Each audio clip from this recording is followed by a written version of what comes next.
Well, we're following a developing story in Seattle where the Seahawks are picking up the phone when teams are calling about Russell Wilson, according to Dianna Russini. But Seattle's not, quote, shopping their franchise quarterback. Remember, Wilson last month said he's not demanding a trade, but if the Seahawks were to move him, he has a list of teams. All right, the Saints, who have to solve their Drew Brees question. That's one. The Raiders, who have Derek Carr under contract. That's two.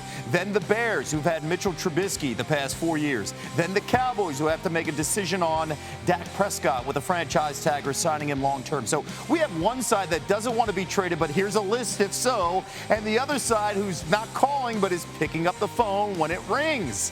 Drama in the NFL, and NFL insider Dan Graziano joins us now. Dan, a couple weeks ago, it felt like this was being downplayed, but now when you're picking up the phone, where does it stand now between Russ and the Seahawks? I still think the most likely outcome here by far is that Russell Wilson is on the Seahawks in 2021. You know, you pick up the phone because, as one executive told me recently, you pick up the phone in case somebody has a better idea than you have. So you always listen. But they are not, as I understand it, the Seahawks are not making off-season plans that involve trading Russell Wilson, and they are not making off-season plans that involve them trying to find a new quarterback.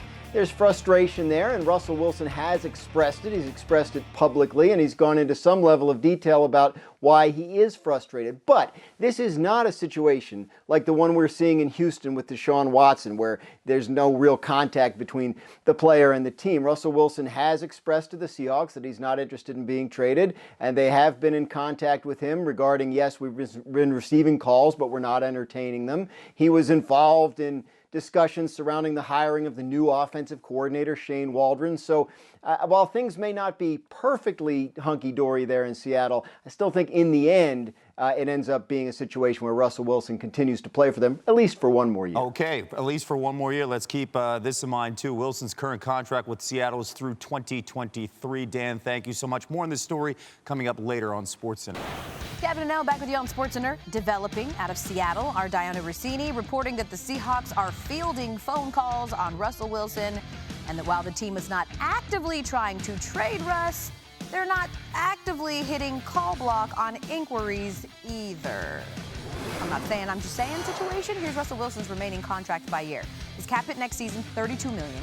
That goes up to $37 million in 2022 and $39 million in 2023, when Wilson will be 35 in the last year of his deal.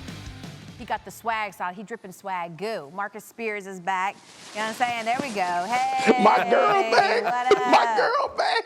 She So back in the classy. building. What up, folks? All right. Yeah, Okay. sorry. Hey, What so up? I need your help here, because this whole thing with Russ and the Seahawks sort of feels like a lesson in contradiction, right? Russ doesn't want to be traded, but if he did, here's the 4 teams he wants to be traded to, and the team isn't actively shopping him, but they are taking phone calls about him. What direction is this thing trending? Listen, I got to stop speaking out of turn, because when this first started and Russ was going around making his comments about it, I was like, Russ ain't going nowhere. And then Dianna and Schefter report that the Seahawks are fielding calls for him. So I don't know. All right, so let's hypothetical. Let's have wishful thinking. Could you imagine Russell Wilson in New Orleans with that team? And I know they in cap hell. Like their cap is so messed up. They gonna need a loan from me, you, and Kevin Negandhi in order to be able to play football or sign anybody this year.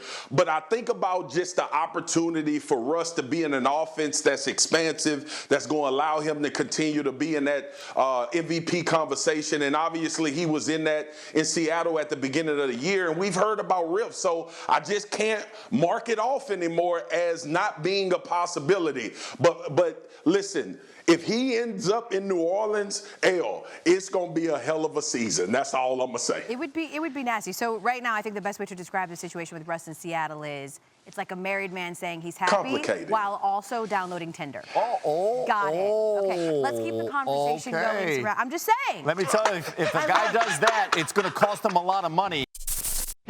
Thanks for watching ESPN on YouTube. For live streaming sports and premium content, subscribe to ESPN+.